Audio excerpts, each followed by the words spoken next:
How did Adolf Hitler, a tyrant who orchestrated one of the largest genocides in human history, rise to power in a democratic country? The story begins at the end of World War I. With the successful Allied advance in 1918, Germany realized the war was unwinnable and signed an armistice ending the fighting. As its imperial government collapsed, civil unrest and worker strikes spread across the nation. Fearing a communist revolution, major parties joined to suppress the uprisings, establishing the parliamentary Weimar Republic. One of the new government's first tasks was implementing the peace treaty imposed by the Allies. In addition to losing over a tenth of its territory and dismantling its army, Germany had to accept full responsibility for the war and pay reparations, debilitating its already weakened economy. All this was seen as a humiliation by many nationalists and veterans. They wrongly believed the war could have been won if the army hadn't been betrayed by politicians and protesters. For Hitler, these views became obsession, and his bigotry and paranoid delusions led him to pin the blame on Jews. His words found resonance in a society with many anti-Semitic people. By this time, hundreds of thousands of Jews had integrated into German society, but many Germans continued to perceive them as outsiders. After World War I, Jewish success led to ungrounded accusations of subversion and war profiteering. It cannot be stressed enough that these conspiracy theories were born out of fear, anger, and bigotry, not fact. Nonetheless, Hitler found success with them. When he joined a small nationalist political party, his manipulative public speaking launched him into its leadership and drew increasingly larger crowds. Combining anti-Semitism with populist resentment, the Nazis denounced both communism and capitalism as international Jewish conspiracies to destroy Germany. The Nazi Party was not initially popular. After they made an unsuccessful attempt at overthrowing the government, the party was banned, and Hitler jailed for treason.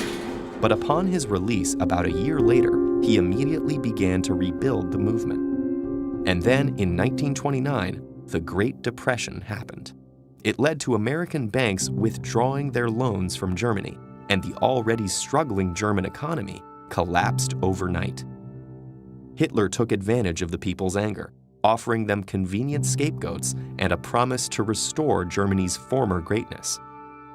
Mainstream parties proved unable to handle the crisis, while left-wing opposition was too fragmented by internal squabbles. And so, some of the frustrated public flocked to the Nazis, increasing their parliamentary votes from under 3% to over 18% in just 2 years. In 1932, Hitler ran for president, losing the election to decorated war hero General von Hindenburg. But with 36% of the vote, Hitler had demonstrated the extent of his support. The following year, advisors and business leaders convinced Hindenburg to appoint Hitler as chancellor, hoping to channel his popularity for their own goals. Though the chancellor was only the administrative head of parliament, Hitler steadily expanded the power of his position. While his supporters formed paramilitary groups and fought protesters in the streets, Hitler raised fears of a communist uprising and argued that only he could restore law and order.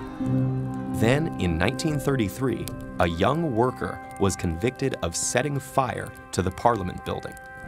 Hitler used the event to convince the government to grant him emergency powers.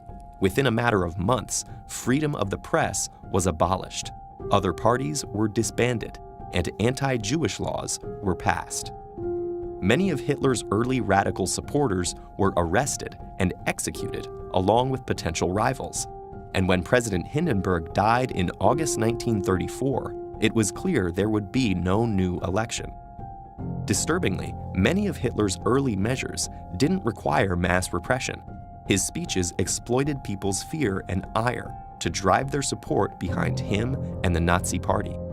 Meanwhile, businessmen and intellectuals wanting to be on the right side of public opinion endorsed Hitler. They assured themselves and each other that his more extreme rhetoric was only for show. Decades later, Hitler's rise remains a warning of how fragile democratic institutions can be in the face of angry crowds and a leader willing to feed their anger and exploit their fears.